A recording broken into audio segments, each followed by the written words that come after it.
Churchill by Roy Jenkins. Read by John Sessions.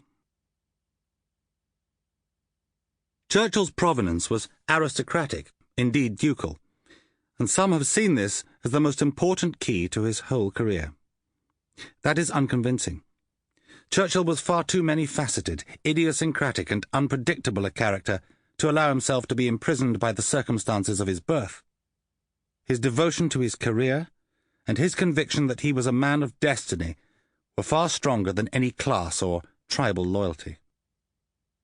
Winston Churchill was born on the 30th of November, 1874, in Blenheim Palace.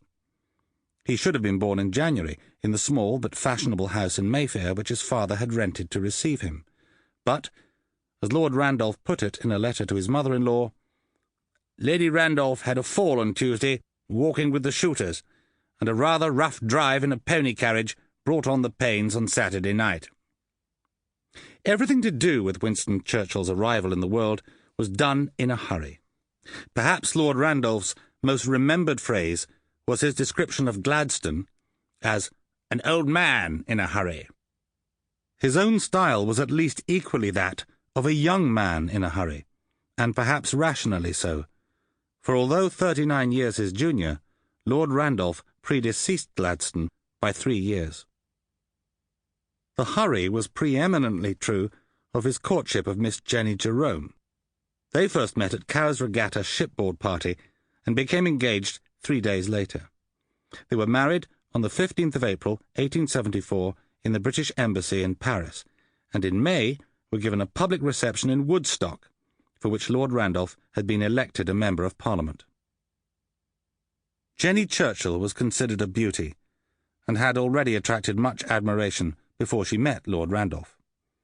Her performance as a wife, and indeed as a mother, was mixed. Was Jenny Churchill a better mother than a wife? Her elder son's most famous comment on their early relationship sounds a note at once admiring and wistful. "My mother shone for me like the evening star.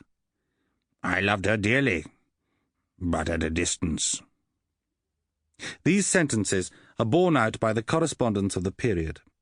Throughout his years at preparatory school, and then his nearly 5 years at Harrow, there is a constant hoping for visits which did not take place, and of being shunted around, rather than of being automatically welcomed at home for holidays. Churchill's nurse, Elizabeth Everest, was from the Medway towns, and one of her lasting influences was to make Churchill feel that Kent was the best county in England.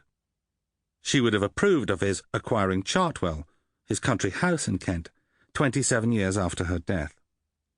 She was the central emotional prop of Winston's childhood. Mrs. Everest's letters to Churchill typically began, "My darling Winnie," and ended, "Lots of love and kisses from your loving old womb." Winston Churchill's non-relationship with his father was even more wistful than was his semi-relationship with his mother. Lord Randolph was too exhilarated by politics during his period of success and too depressed by them during his decline to have much time for parenthood. It is one of the supreme ironies that now, more than a century after his death, he should be best known as a father. The most poignant comment on Winston Churchill's relations with his father is that which he made to his own son Randolph, when that Randolph was 26. They had a long, and maybe fairly alcoholic dinner together, alone at Chartwell. Towards the end, Churchill said, "We have this evening had a longer period of continuous conversation together than the total which I ever had with my father in the whole course of his life."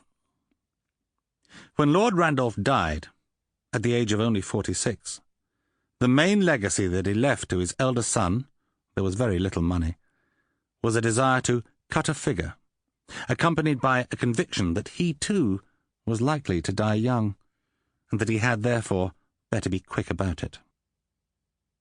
This was Winston Churchill's somewhat doubtful provenance. At Harrow, he was certainly not a natural classicist, nor did he balance this deficiency with being a natural mathematician. But he loved narrative history, and he had Sample complete. Ready to continue?